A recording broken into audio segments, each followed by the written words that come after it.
दे रहे हैं। प्रेरितों प्रेरितों का पुस्तक में है, और उसका दूसरा अध्याय में हम आज मनन करेंगे। दूसरा अध्याय का 1 से लेकर 4 तक। कोई एक मुझे कोई भी एक परमेश्वर का दास या दासी वचनों को पढ़कर पढ़े। नहीं तो मुझे ही पढ़ना पड़ेगा, इसलिए कोई है तो पढ़ सकते हैं। जब पिन्तेकुस्त का दिन आया तो वे सब एक जगह इकट्ठे थे। एकाएक आकाश से बड़ी आंधी की सी सनसनाहट का शब्द हुआ, और उससे सारा घर जहाँ वे बैठे थे गूंज गया। और उन्हें आग की सी जीभें फटती हुई दिखाई दी, और उनमें से हर एक पर आठ आठ ठहरी। वे सब पवित्र आत्मा से भर गए, और जिस प्रकार आत्मा ने उन्हें बोलने की सामर्थ्य दी, वे अन्य अन्य भाषा बोलने लगे। परमेश्वर की स्तुति हो। Thank you. अभी ये जो वचन है, ये हम जानते हैं, ये पेंतिकोस का दिन पवित्र आत्मा कलीसिया के ऊपर उतर कर आया उस दिन। ये एक हिस्टोरिकल फैक्ट है, जो यीशु मसीह का मृत्यु और उसका जी उठने के बाद, वो स्वर्गारोहण के बाद, यीशु ने कहा था कि तुम लोग यरूशलेम में ही ठहरे रहना, यहाँ छोड़कर मत जाना, यरूशलेम में ही ठहरे रहना। और जैसे पिता की वायदा है, वो वायदा के अनुसार जो पवित्र आत्मा तुम पर आएगा। और ये 1:8 बेटे, 1:8 भी पढ़ लीजिएगा। यही प्रेरितों का पुस्तक 1:8 में, वहां यीशु मसीह ने कहा तुम सामर्थ पाओगे। परंतु जब पवित्र आत्मा तुम पर आएगा, तब तुम सामर्थ्य पाओगे, और यरूशलेम और सारी यहूदिया और सामरिया में और पृथ्वी की छोर तक मेरे गवाह होंगे। प्रभु की धन्यवाद हो। यहाँ हम देखता है कि यीशु मसीह ने कहा तुम सामर्थ पाओगे और मेरे गवाह होंगे। यरूशलेम, यहूदिया, समरिया, पृथ्वी के छोर तक मेरे गवाह होंगे। भले एक पूरा आप प्रेरितों का पुस्तक पढ़ने से आपको पता चलता है। और जो लूक है, लूक ने ये जो पुस्तक लिखा है, ये पहले यरूशलेम में कैसे पवित्र आत्मा का कार्य हो रहा है, या प्रभु का कार्य कैसे हो रहा है, कलिसिया का काम कैसे हो रहा है। फिर पूरा यहूदा प्रांत में, यरूशलेम के आसपास का यहूदा प्रांत में कैसे कलिसिया का बढ़ोतरी हुआ। उसके बाद आपको दिखाई देता है कि सामरिया में 8वें अध्याय में जब पहुंचता है, फिलिपुस समरिया में पहुंचकर वचन सुना रहे, मतलब समरिया में कैसे कलीसिया फैल गया।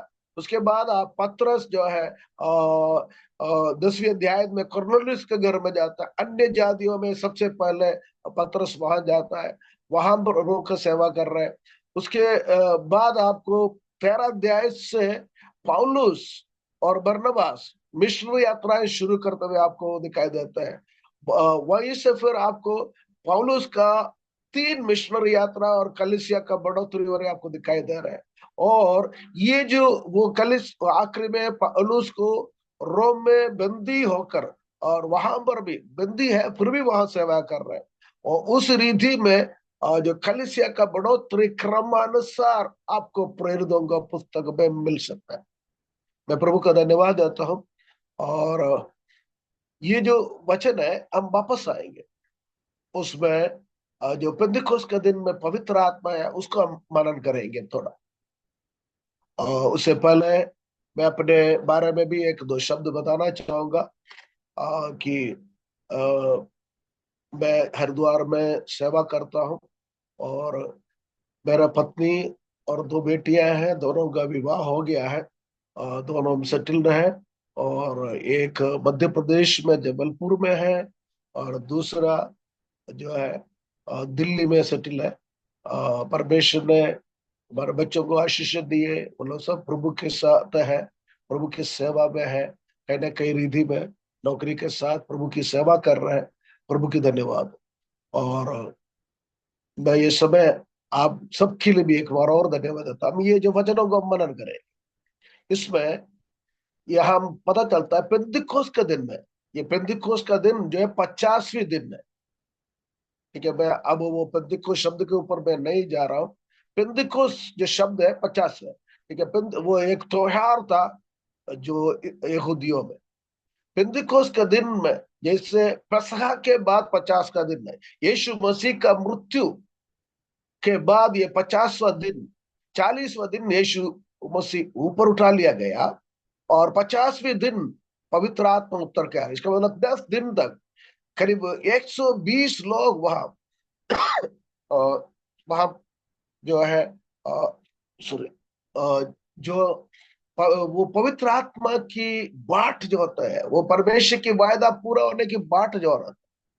और अचानक एकाएक दूसरे आयत में आकाश से बड़ी आंधी सी सनसनाहट की शब्द हुआ। सबसे पहले एक आंधी की सनसनाहट का शब्द वहां गूंज रहा है उस कमरे में। और उसके बाद आपको पता चलता है वहां वो सारे घर में वो जहां वो बैठे थे गूंज गया वो आवाज। पहले बाहर से आवाज आ रहा है और उस कमरे में गूंजता है। उसके बाद आपको सबके ऊपर जैसे आग की जीभें फटती दिखाई देता है, वैसे सबके ऊपर आकर एक आग जैसे दीपे सबके ऊपर आकर टहरी। पहली बात आपको दिखाई देती है, आंधी की सनसनाहट बाहर से गूंज कर अंदर कमरे तक आ गया। फिर एक एक के ऊपर 120 के करीब लोग थे, एक उनके ऊपर वो आग की जीभें आके ठहरी। उसके बाद 4 आयत बहुत महत्वपूर्ण है। पहले का है, वो सब पवित्र आत्मा से भर गया, और पहले का आत्मा ने उन्हें बोलने की सामर्थ्य दी, वे अन्य अन्य भाषा बोलने लगे। मैं प्रभु का धन्यवाद देता हूँ। यहाँ जब प्रार्थना कर रहे थे, आप में से कईयों ने अन्य भाषा में भी प्रार्थना किया, मैं प्रभु का धन्यवाद देता हूँ।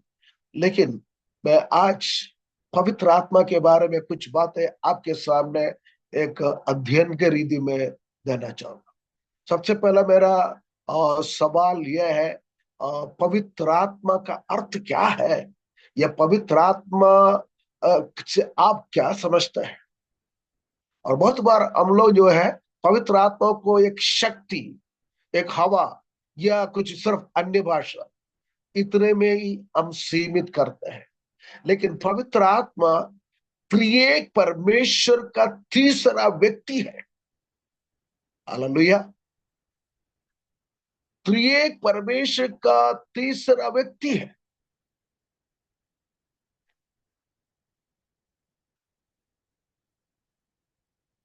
वो खुद परमेश्वर है। जैसे पिता परमेश्वर है, पुत्र परमेश्वर है, पवित्र आत्मा परमेश्वर है। पवित्र आत्मा कोई साधारण कोई दुष्ट आत्मा का शक्ति जैसे नहीं। बहुत लोग सोचते हैं ये दुष्ट आत्मा और पवित्र आत्मा, मतलब जो बुरे आत्मा दुष्ट आत्मा है, जो अच्छे आत्मा पवित्र आत्मा है। मतलब एक दुष्ट आत्मा का बराबरी में हम पवित्र आत्मा को समझते हैं। बहुत बहुत लोगों के विचारों में, दिमागों में इस तरीके से एक बात आ सकता है। लेकिन पवित्र आत्मा कोई दुष्ट आत्मा जैसे कोई शक्ति नहीं है। पवित्र आत्मा खुद परमेश्वर है, और उसको ईश्वरीय पूरा आराधना, दर्जा देकर आराधना और उसकी महिमा कर सकते हैं। और जब हम देखिए, ये त्रिएक परमेश्वर का शिक्षा है। त्रिएक परमेश्वर की शिक्षा में और खास बात आपको जो है वो ये है कि त्रिएक परमेश्वर आप पिता से प्रार्थना करता है, वो पुत्र और पवित्र आत्मा से है।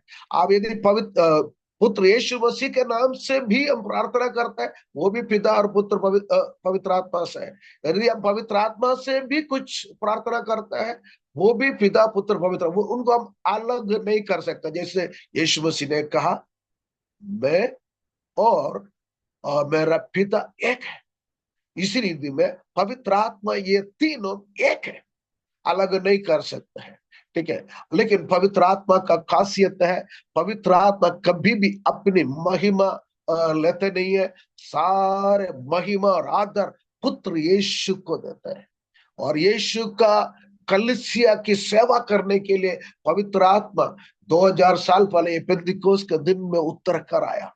अब पवित्र आत्मा का कार्य यह है, ये पवित्र आत्मा यीशु की जो दुल्हन है उसको तैयार कर कर यीशु मसीह का दूसरा आगमन पर वो ये कलीसिया को लेकर आसमान पर चले जाएंगे। पवित्र आत्मा 2000 साल से यीशु मसीह का दुल्हन को तैयार करने में लगे हुए हैं। और मैं आज आपको जो पवित्र आत्मा के ऊपर कुछ बातों को आपके बीच में रखना चाहूंगा। और उसके लिए अभी हम कुछ और बातों को देखें। सबसे पहले इसमें जो पॉइंट मैं आपको देना चाहता हूं, सबसे पहले मैं आपसे पूछना चाहूंगा, क्या आप सब पवित्र आत्मा से भरे हुए हैं? आप क्या है पवित्र आत्मा से भरने का कैसे पता चलता है? आप में से बहुत लोग अन्य भाषा में आराधना कर रहे हैं। मैं प्रभु को बहुत बहुत धन्यवाद देता हूँ। जो बाइबल जब हम पढ़ते हैं, प्रेरितों का पुस्तक पढ़ते हैं, वहां पवित्र आत्मा जो पाना, जो जो पाता है, वो पवित्र आत्मा आपका जीवन में आता है, उसका अन्य भाषा। यहाँ यहाँ ये जो 4 आयत में आप क्या देखते हैं, जो पवित्र आत्मा उन पर आया, पवित्र आत्मा ने उनको सामर्थ्य दिया, वो अन्य अन्य भाषा में बोल रहे थे, वे बोल रहे थे। पवित्र आत्मा नहीं बोल रहे अन्य भाषा।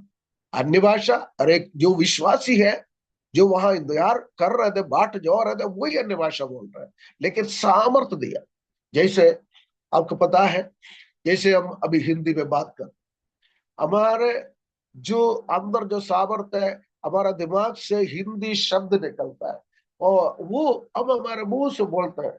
लेकिन इस रीति में हमारे मनों के अंदर या हमारे दिमाग के अंदर या हमें जो हमारा बोलने का जो ताकत के अंदर, वो परमेश्वर वो सामर्थ्य देता है हमें, जो है अन्य भाषा में बोलते। पवित्र आत्मा का भरपूरी का पहला चिन्ह है, मैंने शब्द इस्तेमाल किया, पहला चिन्ह।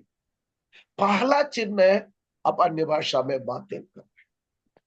और कैसे आपको पता चलेगा पवित्र आत्मा का पाया है? वो सबसे पहले आप अन्य भाषा में परमेश्वर की आराधना करना शुरू करेंगे।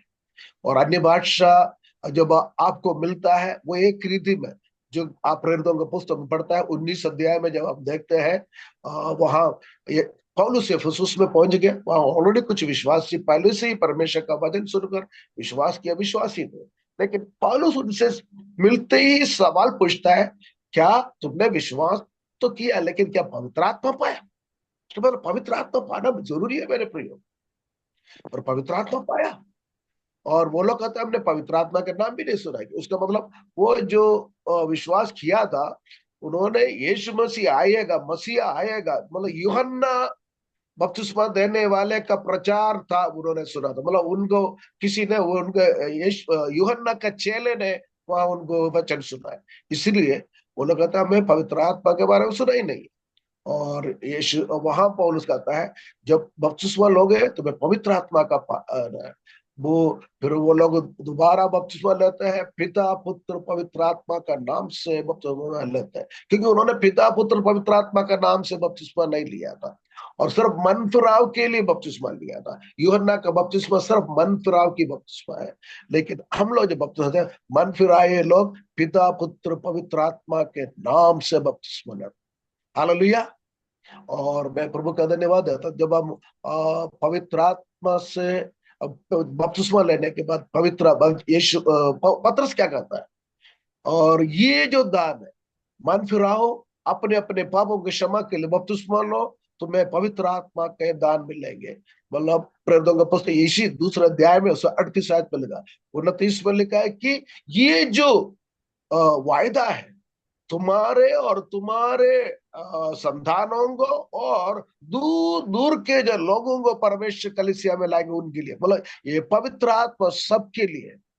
और आपको पता है, और 8वें अध्याय में भी जब वहां फिलिप्पुस के द्वारा कलीसिया शुरू हुआ है, बड़े बड़े चमत्कार हुआ, सबने बपतिस्मा लिया। लेकिन पतरस और यूहन्ना ने वहां जाके उनके लिए प्रार्थना किया, वो सब पवित्र आत्मा से भरकर अन्य भाषा बोलने लगे।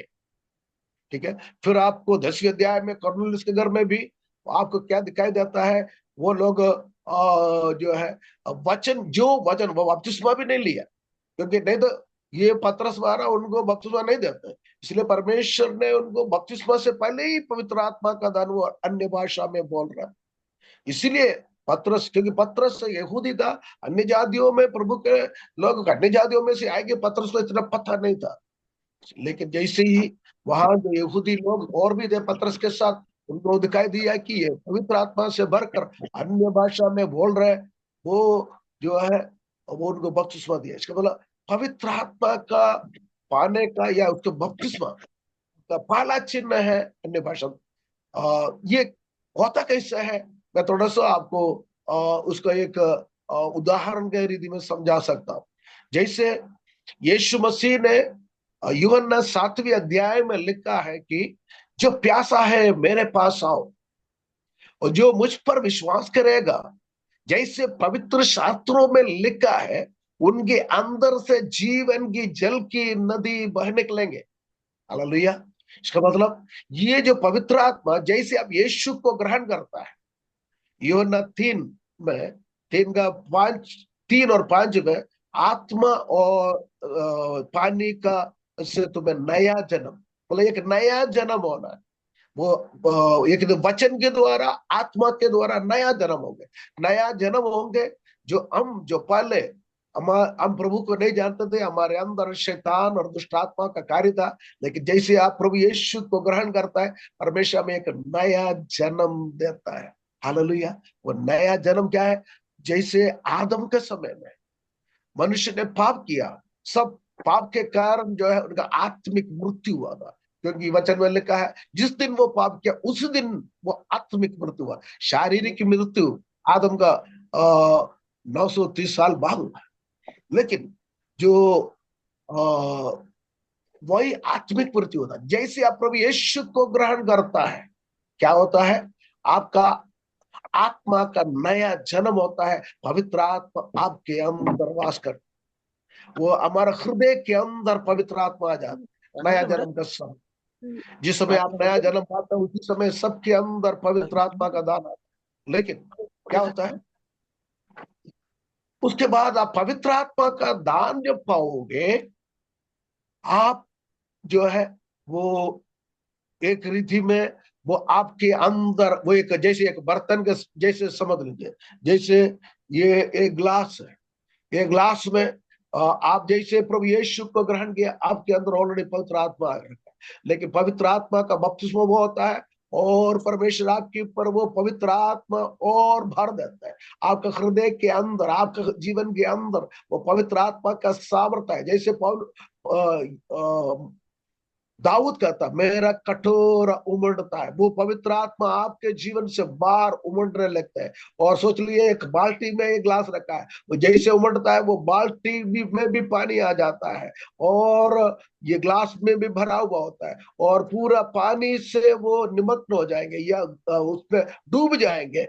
वो है जैसे बपतिस्मा में, पानी की बपतिस्मा में आप और मैं पानी में डूब जाता है, उस रीति में पवित्र आत्मा में यीशु मसीह हमें पवित्र आत्मा में डुबा देंगे। क्योंकि मैं क्यों कह रहा हूं यीशु मसीह आपको पवित्र आत्मा में डुबा दे?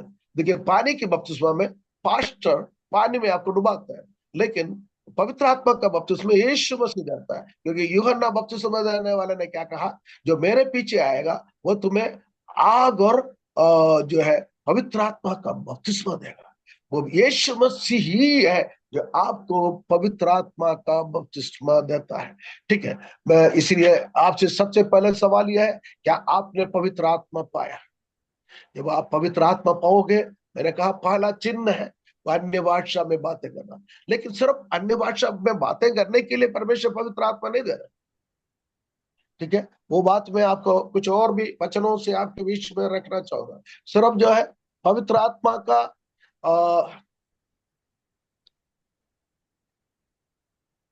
पवित्र आत्मा आपके अंदर जब आएगा, और सबसे पहले आपको ये जानना है ये परमेश्वर की ओर से एक एक बेहतरीन अनमोल गिफ्ट है। ये अरे पवित्र आत्मा, ये पवित्र आत्मा का बपतिस्मा आपके अंदर परमेश्वर पवित्र आत्मा भरना एक बेहतरीन गिफ्ट। ये खुद पत्रस अपने प्रचार में इसी दूसरे अध्याय का 33 आयत में लिखा है। पत्रस क्या कहता है उधर, और 33 आयत में पत्रस कहता है ये एक उपकार है, जो पवित्र आत्मा आपको परमेश्वर की ओर से एक उपकार दिया गया।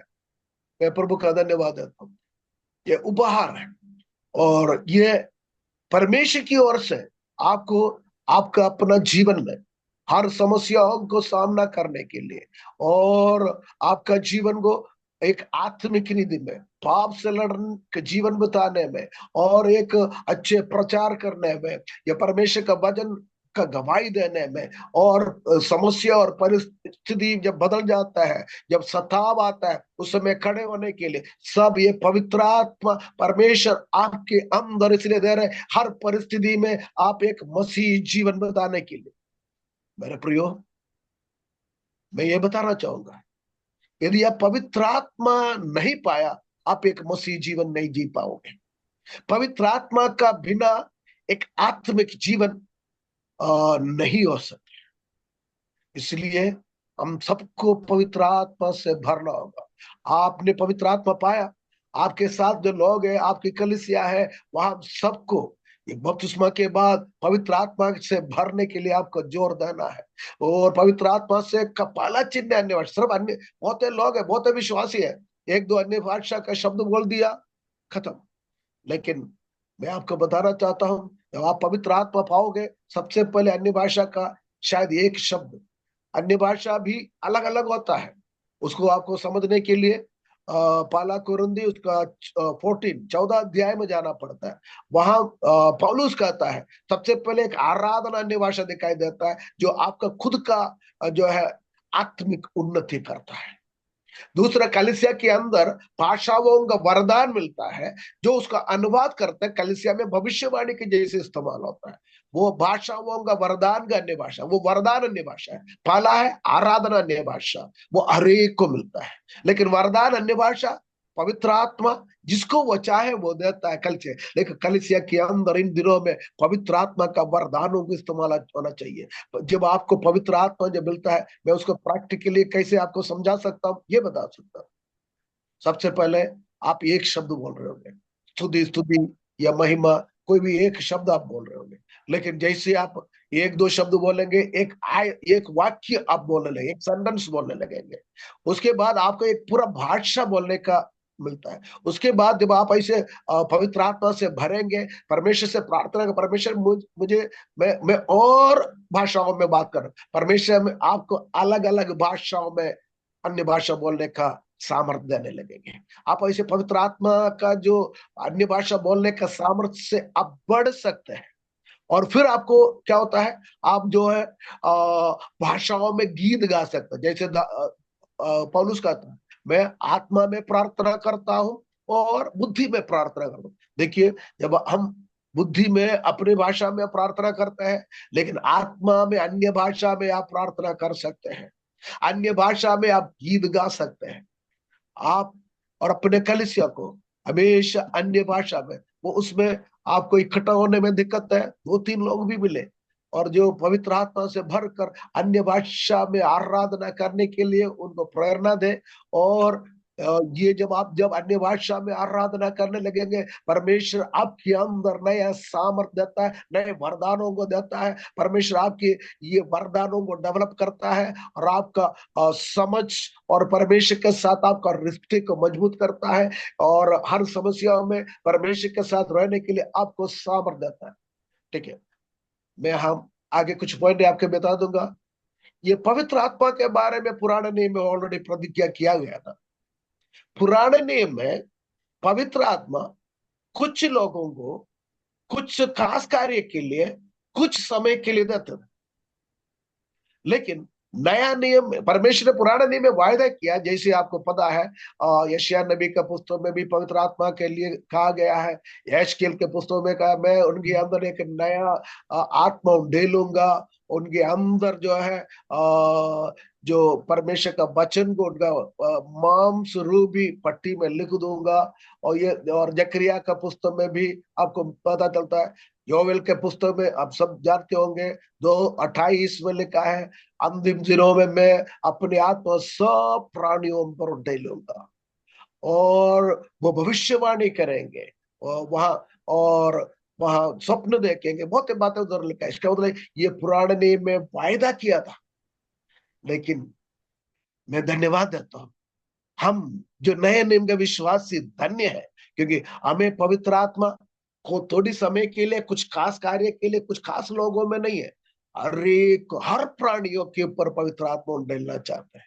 जो 120 लोग बैठे थे, सबके ऊपर पवित्र आत्मा आया, और आज परमेश्वर अपने आत्मा सब प्राणियों के ऊपर उंडेलना चाहता है। हमारा पूरे कलीसिया पवित्र आत्मा से भरे हुए कलीसिया होना चाहिए, मैं ये बताना चाहता हूँ। इसलिए आप लोग जो है ये पवित्र आत्मा का, ये अन्य भाषा में आराधना करते हुए पवित्र आत्मा का सामर्थ्य से भरने के लिए हमेशा अपने कलीसिया में जोर दे दीजिएगा।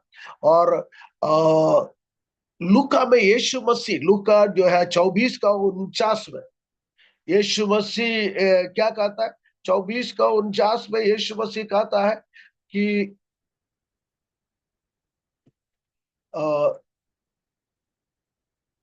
ठीक है, वहां कहता है, ये यीशु मसीह कहता है मेरा पुनरुत्थान का सामर्थ्य, जी उठने का सामर्थ्य पवित्र आत्मा, यीशु मसीह जो है जी उठा है पवित्र आत्मा का सामर्थ्य से है करके बाइबल में लिखा है।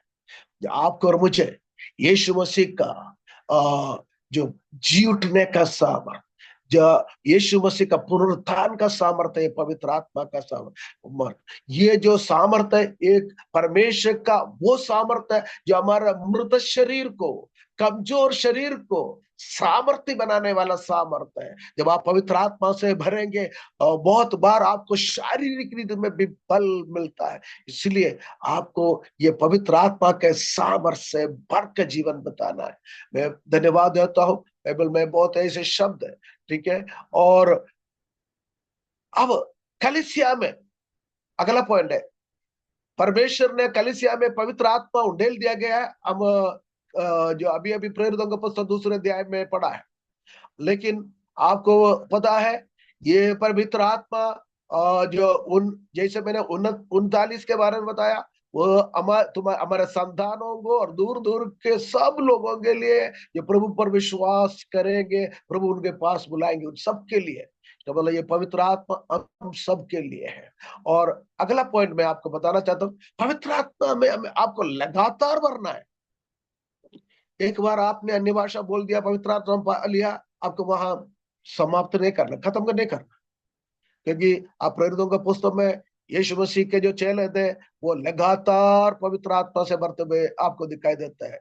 और 4 अध्याय का 31 आयत में जब आप जाएंगे, वहां पता चलता है वहां ये प्रभु वो लोग जो है पतरस और यूहन्ना को जेल में डाला था, उन्होंने पकड़ के बंद कर दिया था, लेकिन उन्होंने हियाव से परमेश्वर का वचन बोला, उनको फिर धमकी देकर उनको छोड़ दिया गया। जब छोड़ दिया गया, वो लोग वहां लोगों के, परमेश्वर कलीसिया के लोगों के लिए, कलीसिया उनके लिए लो लगा कर प्रार्थना कर रहे थे। और जब कलीसिया में बीच में आया, वो लोग प्रार्थना कर रहे थे। जब प्रार्थना कर रहे थे, वहां का 31 में लिखा, 4 के 31 में लिखा, जब वो प्रार्थना कर चुके, तब वो स्थान जहां वो इकट्ठे थे हिल गया, और सब पवित्र आत्मा से भरपूर्ण हो गया, और परमेश्वर का वचन याब से सुनाते रहे। इसका मतलब, जो एक बार पेंतिकोस्त के दिन में पवित्र आत्मा से भर गया, वो काफी नहीं है, बल्कि वो 4 अध्याय के 31 आयत में वो लोग प्रार्थना करना, फिर वो पवित्र आत्मा से भर गया, पूरा जगह हिल गया। मेरे प्रियो, लगातार आप प्रेरितों के पुस्तक में पवित्र आत्मा का जो अनुभव है, वो लगातार वो भरने के बारे में आपको दिखाई देता है। मैं प्रभु का धन्यवाद था। इसके मैं जो बातें आपसे कर रहे हैं, अब जो प्रभु के लोग हैं, परमेश्वर की जो शिष्य लोग हैं, लगातार पवित्र आत्मा से भर के जीवन बिताना है। और आप अपने मसीह जीवन में, अपने कलीसिया के सेवकाई की क्षेत्र में, हमारा विश्वास यदि लगातार पवित्र आत्मा से नहीं भरेंगे, हमारा जो विश्वासियों का आत्मिक जीवन आगे नहीं बढ़ पाएगा। ठीक है, मैं अगला पॉइंट आपको रखना चाहता हूँ। आपको और मुझे परमेश्वर की सेवा करने के लिए ये पवित्र आत्मा का सामर्थ्य से लगातार भरना है। उसके लिए आप प्रेरितों का पुस्तक 4 अध्याय का 3 और 5 पढ़ सकते हैं। हे भाइयों, वहां वहां जो आपको क्या पता चलता है, जो वहां कलीसिया के अंदर कुछ थोड़ी खाने पीने के ऊपर गड़बड़ हो, और जो प्रेरित लोगों ने कहा, देखिए हम परमेश्वर का वचन का प्रचार करना और प्रार्थना करना छोड़कर यहाँ खाना बांटने का काम में हम नहीं लगा पाएंगे। इसलिए तुम्हारे बीच में से जो सुनाम और पवित्र आत्मा से भरे हुए कुछ लोगों को चुनो। हालेलुया। वहां कलीसिया का साधारण खाना बांटने का कार्य के लिए जो चुन रहे थे, उनका जो क्वालिफिकेशन में वो अच्छे सुनाम पुरुष होना चाहिए और पवित्र आत्मा और विश्वास में भरा हुआ लोग होना चाहिए। मेरे प्रियो, सिर्फ पासवानों के लिए नहीं है ये पवित्र आत्मा, या कुछ लोगों के लिए नहीं है, कुछ बहनों के लिए नहीं है।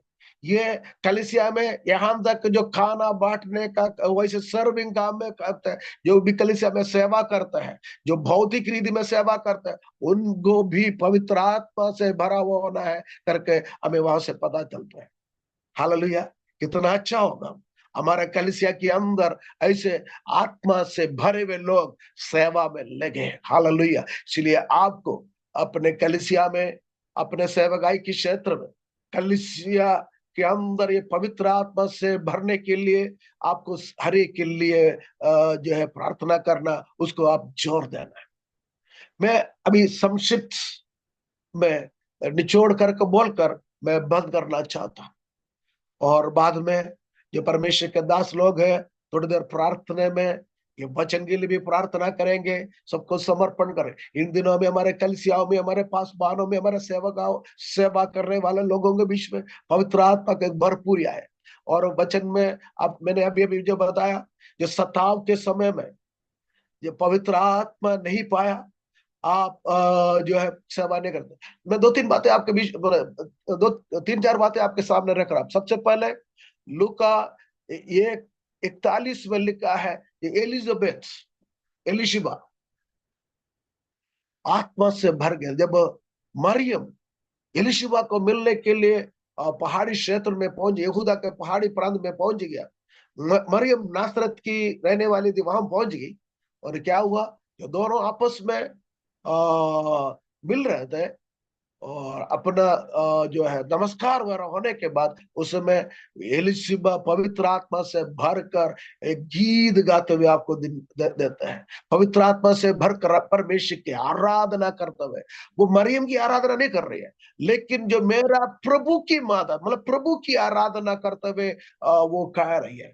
और वो देखिए, आपको आराधना करने के लिए पवित्र आत्मा की सामर्थ की जरूरत है, पहली बात। दूसरी बात, उसमें एक का 67 67 में, वही लुका में, लुका 1 का 67 में जकरिया जो यूहन्ना का पिता है, और वो भी जब जो वो कुछ समय के लिए बोल नहीं पाया, और जब यूहन्ना को जो मंदिर में लाकर जब समर्पण किया, उस समय उनके जो बोलने का आवाज दोबारा आ गया। वो पवित्र आत्मा से भरकर भविष्यवाणी करने करके लिखा है। मेरे प्रियो, आपको परमेश्वर की पवित्र आत्मा से भरकर आराधना ही नहीं, आप अन्य भाषा बोलते हुए आप भविष्यवाणियां करना शुरू करेंगे। हालेलुया। मेरे प्रियो, आपका प्रार्थना में यदि आप अन्य भाषा बोलते हैं, आपको वो धीरे धीरे वो आप अन्य भाषा में आराधना करने लगेंगे, अन्य भाषा में भविष्यवाणी नबूवतें करने लगेंगे, और शायद अन्य भाषाओं को वरदान करके आप उसका अनुवाद करके भी पवित्र आत्मा में भविष्यवाणियां करने लगेंगे। इसलिए हर एक विश्वासी को पवित्र आत्मा से भरकर, और सिर्फ आराधना नहीं, बीच बीच में गीत गाते हैं, सिर्फ अन्य भाषा बोलना काफी नहीं, बल्कि आपको पवित्र आत्मा से भरकर भविष्यवाणियों करने का वो जो परमेश्वर का वरदानों में आपको वो अन्य भाषा में बढ़ाना है। अगला, एफिसियम 5 का 19 और 20 में वहां लिखा है, आत्मा में भरपूर होते जाओ।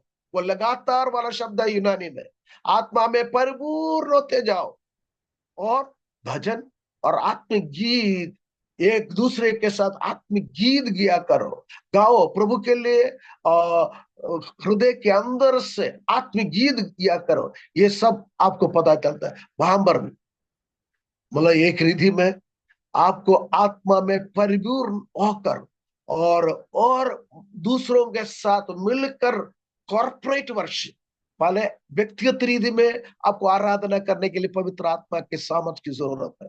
मैंने फिर कहा, आपको भविष्यवाणियों के लिए पवित्र आत्मा की दान की सामर्थ्य की जरूरत है। तीसरी बात अभी मैं कह रहा हूं, अब कलीसिया के अंदर कॉर्पोरेट वर्शिप, मतलब सारे मिलकर जब आत्मा में परिपूर्ण होते जाना है, ये लगातार आपको आराधना करना है। फिर आपको पता है,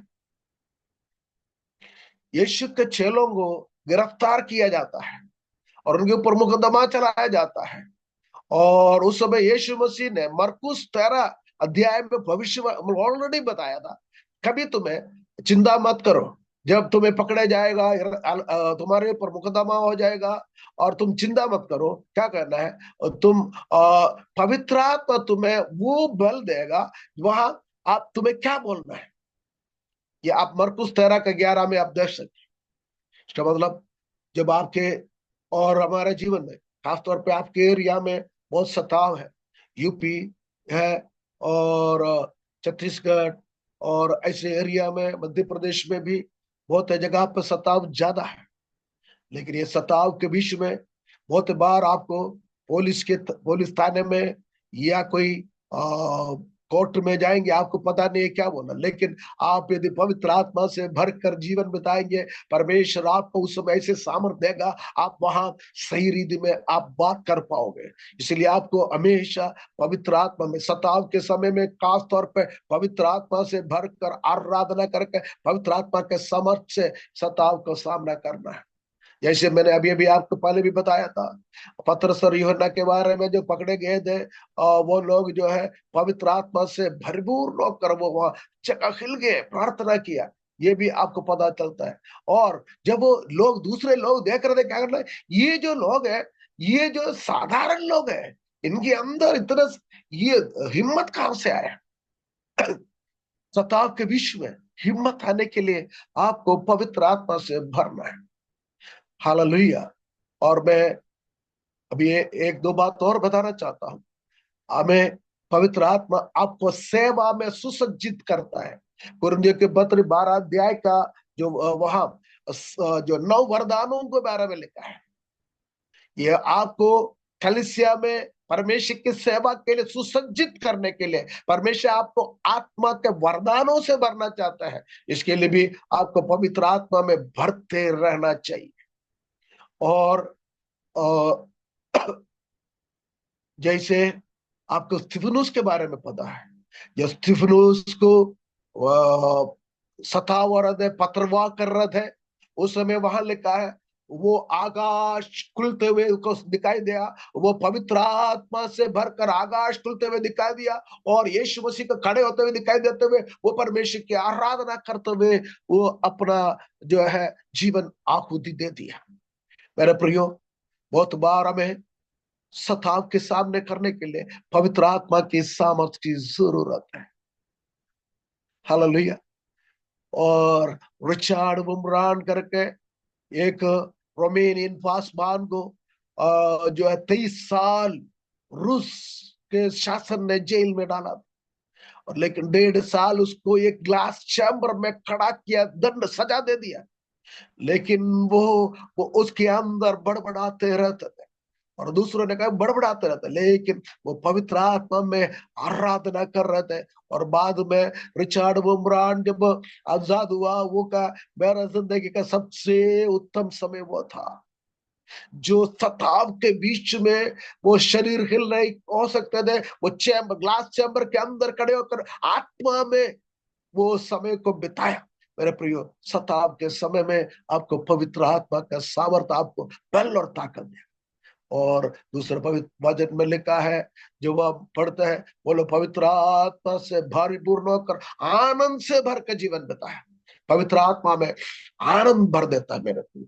आइए, ये वचनों के लिए हम धन्यवाद देंगे। ये दूसरा अध्याय 1 से लेकर 4 तक पवित्र आत्मा का जो अभिषेक या पवित्र आत्मा का बपतिस्मा वो लोग हुआ, अभिषेक हुआ है, वो हमें लगातार हमारे जीवन में होना है। परमेश्वर उसमें हमें मदद करे।